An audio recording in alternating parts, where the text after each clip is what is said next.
Magnetic effect of electric current का ये question अगर आपने कर दिया तो 2026 के बोर्ड के एग्जाम में 5 मार्क्स पक्के हैं। क्वेश्चन में हमें दे रखा है एक हॉर्सो मैग्नेट जिसके बीच में रखा हुआ है कंडक्टर।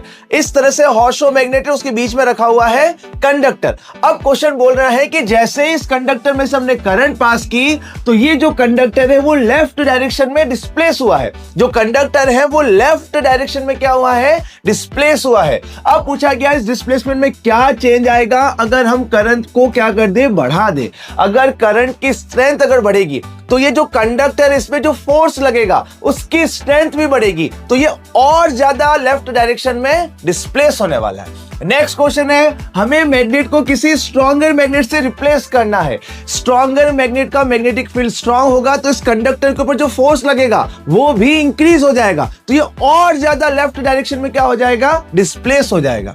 नेक्स्ट, करंट की डायरेक्शन बदल दो। अगर करंट की डायरेक्शन बदल दे तो बेटा जो फोर्स लगेगा उसकी डायरेक्शन भी चेंज हो जाएगी। अब जो फोर्स लेफ्ट डायरेक्शन में लग रहा था अब वही फोर्स राइट डायरेक्शन में लगेगा, तो जो हमारा कंडक्टर है वो राइट डायरेक्शन में क्या हो जाएगा, डिस्प्लेस हो जाएगा।